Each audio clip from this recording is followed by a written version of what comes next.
In the beginning, I just wanted to create something different from the hair photos I created in the past. Like I was getting a bit bored of the way hair was going. And with social media, the kind of work photo shoots we was doing before were coming more and more online with influencers and everything else doing the photos. So I had less stuff to think about, but it gave us, and I noticed in the community of hairdressers, it gave us more freedom to create different things, look at hair differently in different ways. So I started looking at hair close up to create the landscapes, to create the idea of having it as a bigger picture rather than be just a piece of hair. And I noticed then in lockdown that Wayne was building hair shapes. Rachel started painting her kids, which I thought they were beautiful paintings. I spoke to Lydia from Marlow, and she was playing with vintage hairstyles. And I think most hairdressers have a creativity in them that they need to express. And with lockdown and not working, it was taken away from us. We still needed something to open that up. So because I had this idea of hair, and I always have done, I have this idea that hair is art, or we are artists in a way, that because we have such great venues, I had this idea of us putting work together and putting an event on in all of the chapels. And then having a little art tour, or a year of culture, as I see it. We had Alec's work. Alec has worked with us for a few years now. He's a very experienced hairdresser. And it became a kind of celebration of his work back in the 80s, really. He sent me this picture of Toya in the 80s with his great makeup and his great stylish hair, which looked like art. And we decided it needed to become a piece.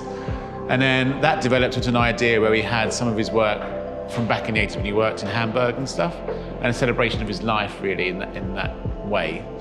And we had Claire's wig, which was something we'd done as a community in the chapel. Every stylist done some colour on that wig. And so I went to her to bring that back to be part of the thing, because I felt like there's a lot of us from here. And Wayne built his shapes. So Wayne, in lockdown, was creating different shapes and structures on his own indoors. So I just thought it needed to celebrate that. He did that and also share that with other people. Tanya, who now works for us in Islington, she has done some beautiful work outside of the chapel with makeup artists and photographers.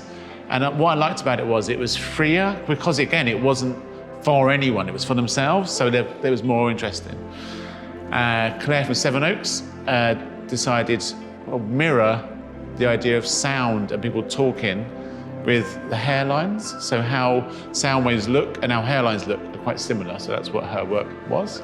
Laura from Horsham made us some masks, which she believes a lot in how suitability for people about warm and cool colours.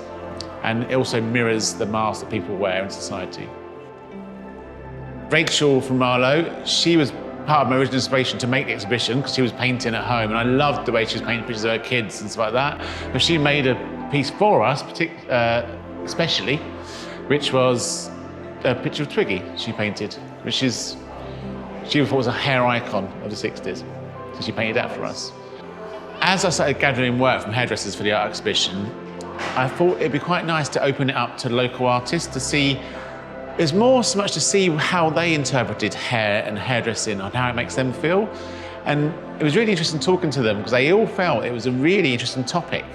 Like, hair creates so much passion about who you are. And they all based their work, interestingly, on identity or femininity or religion, or depending on their own background or who they actually were. But it interested me, they all based it on identity.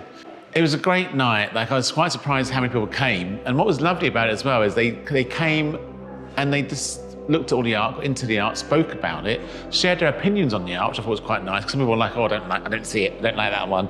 Or I love that one. And it's all different. Everyone was different, which I thought was really nice. But they also sat down and stayed. Like, people just sat and chatted with a little glass of Prosecco. And for quite a while, it was quite busy, wasn't it? There was a lot of people hanging out, which I thought was really nice. We haven't had an event like that for a long time in the chapel. So the next thing now will be to go to the next chapel and do the next one. I've got to find some local artists for each chapel to provide the work. I'm excited about it, can't wait.